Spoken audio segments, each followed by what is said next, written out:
Alright mud lovers, here we are on the foreshore again today, mudlarking as normal, and just spotted a pipe. I'm with Matt today, and well, that was a bit of luck. I was just doing an intro and I literally just found a pipe, so come and have a look.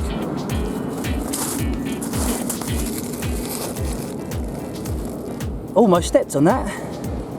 Already getting a little bit of luck in the muck already. First find of the day, it's going to be a good one.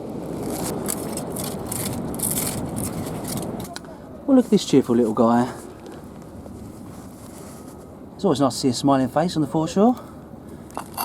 It's just a modern tile, but a cute little thing.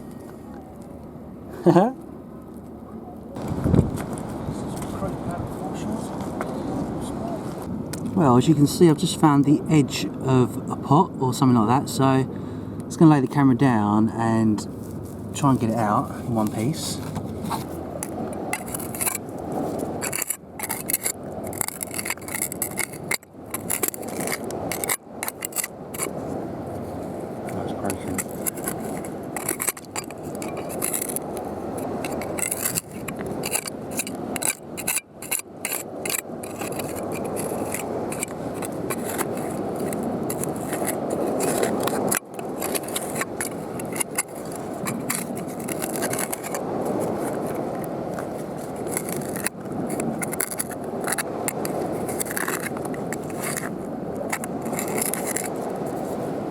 It's like the base of a pot, I think, as opposed to the whole thing.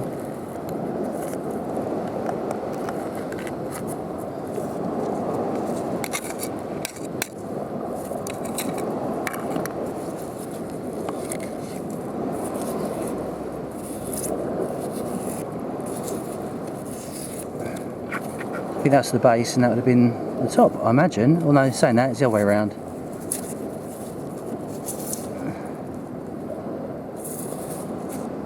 Not really sure what that would have been full sized, but quite interesting.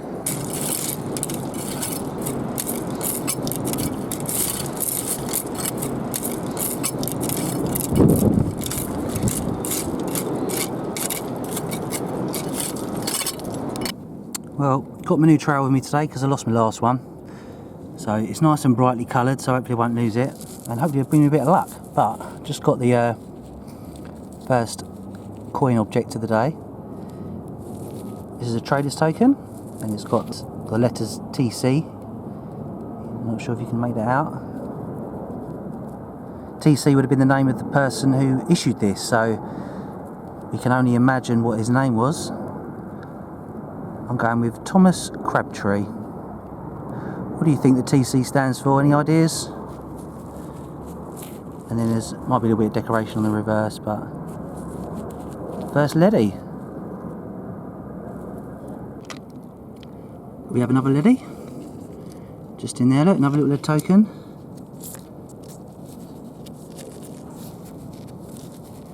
And this one says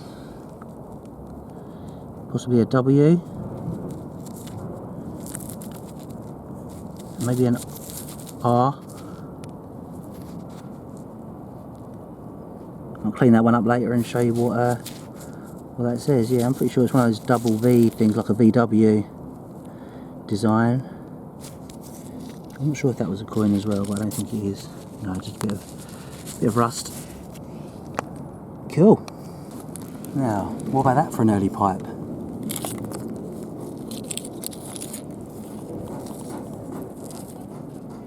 Really little diddy one there. That's probably mid 17th. Little hill there. Nothing on it though. Sometimes there's a maker's mark, but not on this one. But that's a delightful little pipe. Would have been a lot longer, obviously, and sadly it's broken. But the bowl's all complete, so I like that. Happy days. Nice find. Now I find all sorts of stuff in the Thames. Some of it I can ID and some of it I can't, but I'm just wondering what that big old lump is there. Look at that. It's like solid iron lump. Could it be a counterweight or something? It must weigh about 20 pounds. It weighs a ton. it's got a little flat bit on the top there. I don't know if it's a projectile, but it doesn't really look like a projectile to me. It looks way too heavy for that. But what do I know? So if anyone's got any ideas what this could be, I'd love to hear your suggestions. Iron, solid iron, is very heavy. What do you reckon? If you know, comment below, or if you don't know, have a guess, because I'd love to see all your suggestions about what things could be. There we go, look.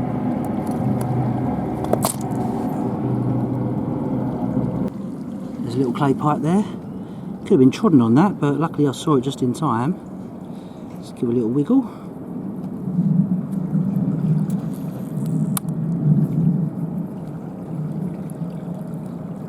Just a plain one. Still, it's got a nice heel on it. Yeah, just a plain pipe bowl.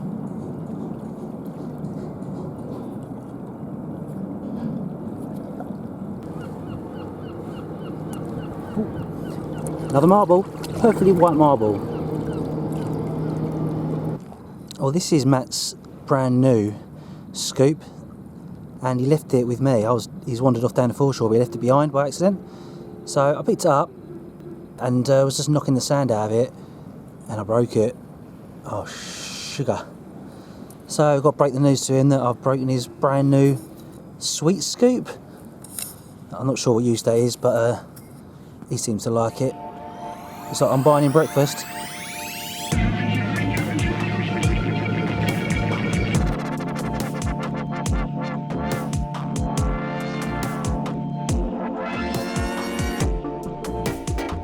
So me and Matt got in the zone and we were picking up goodies left, right and centre.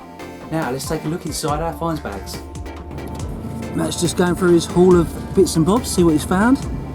And we'll lay it all out and show you what we found. It's been a busy day. As indeed. So these are our finds of the day. Got all those coins and bits and bobs. Happy chappy. Right, I'll show you what I found. Just a few like random pieces of metal. Just picked them up because you never know what they could be. Could be a little bit of gold there, but probably not. Nice bit of pottery. Nice little scene on there. A few pipes that you saw come up. That's the earliest one there, going a bit later to Victorian times. So what else we got? Lovely lead seal. This is complete and it's an early one, or it's a cloth seal. And I'll get Stu from bagseals.org to ID that for me. But I can make out, I think I can make out some letters on it. 71,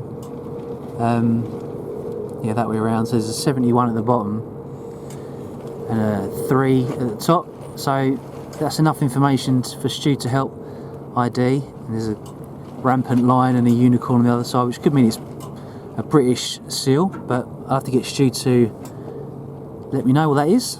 Good website if you ever find a bag seal, you don't know what it is, and he'll put it on his database. It's really cool. What else we got then? So a few modern coins there, little handle, bit of shrapnel. Now this is a really cool find. This is a button from the East India Company, which isn't too far from here, and I'll do a little bit of a history lesson at the end and tell you all about the East India Company. But this is a really nice early button from them. Basically they're a trading company that would then export and import bits and bobs all around the world. So a massive company, but yeah, pretty rare to find. Well, I haven't found many. I think I found a coin once with the same thing on it, but yeah, I'm really happy with that. Little lead toy with his no head. And talking of lead toys, this is another little lead toy, which is a limp looking cannon. Give it a rub. I will not give it a rub, Matthew. I probably will give it a rub, to be fair, but I need to clean it up a bit, so that's quite neat. Now this is, I've seen one of these before, but I can't remember what it is, and there was a bit of a debate going on a few websites. The Detectorist found one. It's not as old as I think it is, or you know, it appears to be. There's a little mount on the back, but I'll find out what they are and let you know. And again, this is a little gorgeous little Georgian or Victorian mount. Would have gone on maybe a box, or maybe it's even a part of a fastener or book clasp. Just various bits and bobs, buttons, and so that's the lead token. It's got an R on one side, I think, and possibly a VW or a W on the other side, and also a little half rose farthing there. They always seem to come up. Well, not always, but they're nice to come up. Not in great condition, that one. And a Tudor, well, I believe to be a Tudor button. And the best find coin-wise for me, which I've never found one before, and it's not in great condition, but it is still what it is. This is a Commonwealth coin, and you can see there's two shields there, and there's one shield on the other side, upside down. So this is a silver hammered coin dating from around 1653, and that's pretty cool because it's a very short time that he was on the throne due to the beheading of Charles and all the religious stuff that went on back then. Again, I'll do a little bit more history into that later on. And this little pot, which it's got a bit of age to it, I think it could be Roman, I don't know, but it's still pretty neat. It looks like it's been, you know, it's got such wear to it that it looks like it's got a bit of age to it. So, yeah, I might see if I can find out a bit more about that. A bit of Staffordshire slipware, a couple of marbles. Well, that's a marble and that's probably a stopper. So yeah, I'm pretty pleased with my little haul today, and obviously I've got my cheeky chappy that does resemble Matt. Look at those. I think it's just the cheeks that do it. But Matt's had a great day as well. Look at all those bits and bobs. Just say, for those of you who know your geography, East India is not just up the road from here. We're on the River Thames. It's a way away.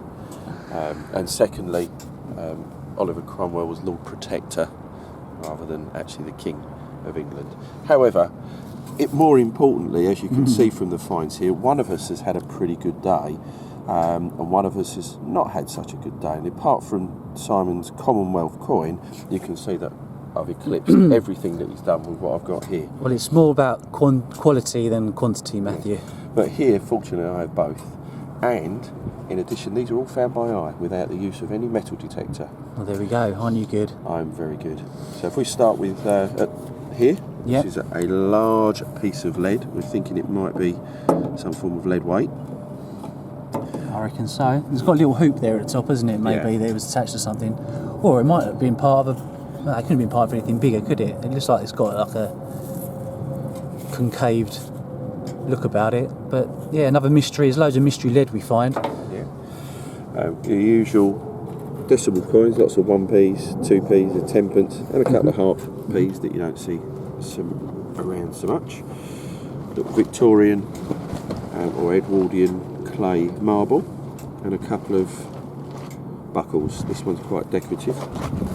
That's a lovely buckle. And do you think that's probably off a shoe? Or maybe the back of a hat? Yep, back of a hat. Or even at the back of your +4s. I think that might be a little bit too small. Very good. Musket balls and pistol shot. Yep. And then a couple of nice buttons. We've got this one, which is a military button with the initials VR. We'll let you know a little bit more about that later on.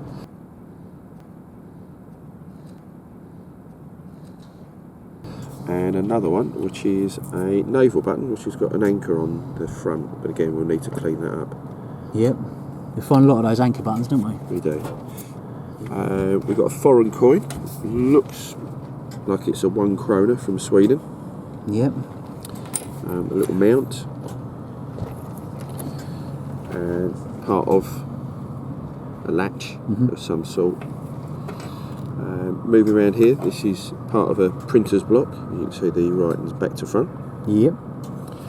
And then Simon, tell everybody what this is. Well, I donated that to Matt, and it's a lead palm guard.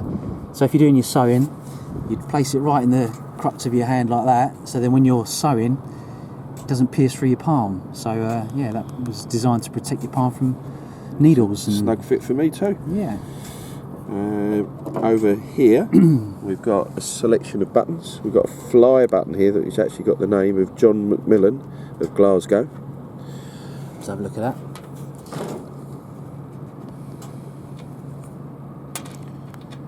Oh wow, shaky hands. It's really cold out here, guys. Yeah. There's various assortment of buttons. Nice. Pewter one there.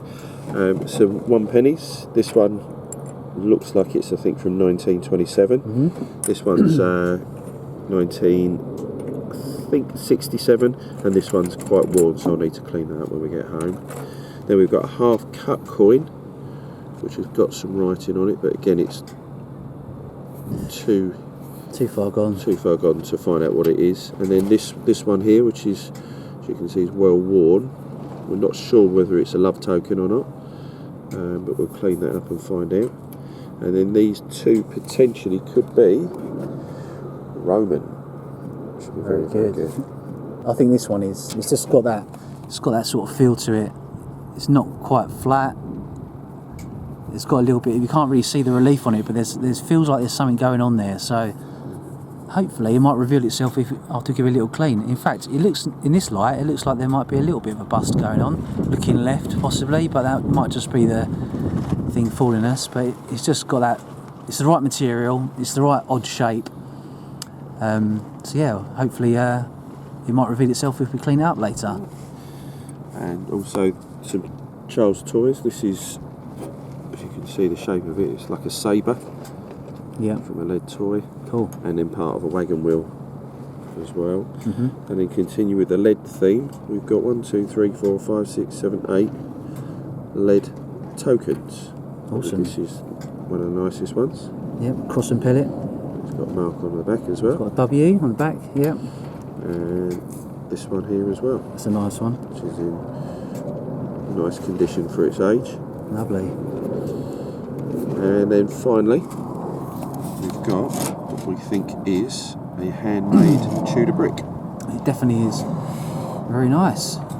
Absolutely fantastic. Well done, Matt. Thank you. And I'm sorry I broke your scoop. That's alright. I found it anyway. I know, you found it, and I was sitting there feeling guilty that you bought this lovely little sweet scoop. Sweet scoop. And to go to the foreshore. I was thinking completely impractical, but fun while it lasted. I thought I've got to buy him breakfast now, but Yeah, I'll probably buy you one anyway.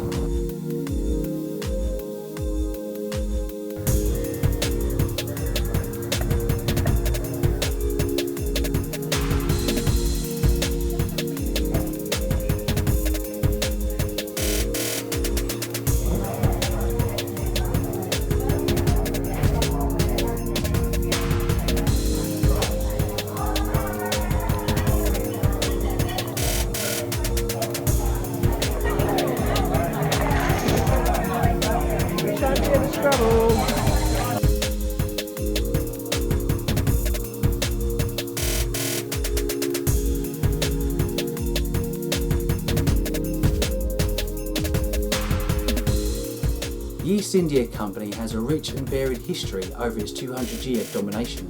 It was formed in 1600 after a charter was signed by Elizabeth I to join in with the spice trade in the East Indies that Spain and Portugal had monopolised. A few decades later, the company had set about becoming the powerhouse in that region, and with its own army, which had won various wars against the Dutch, French and the indigenous people of Bengal and the Mughal Empire, to eventually gain complete domination of India, which then fell into British rule.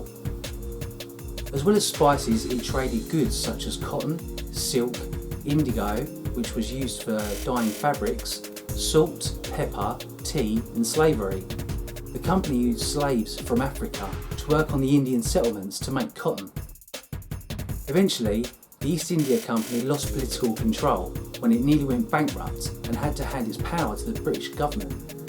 The company's monopoly was broken in 1813 and it was finally dissolved in 1873. The dock, along with West India Dock, still exists, and now the area is fully developed into the financial district called Canary Wharf. I like to imagine what this little button has seen. Imagine the journeys it's been on across the seas to India. To potentially trading in spice, dealing in slavery, and being involved in wars. Who knows what it's saying? That's what I love about this hobby. You know, the little objects tell us all these stories we can only really imagine, but based on hard facts.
So I hope you've enjoyed this episode, and I'll see you on the next adventure where we get more luck in the muck.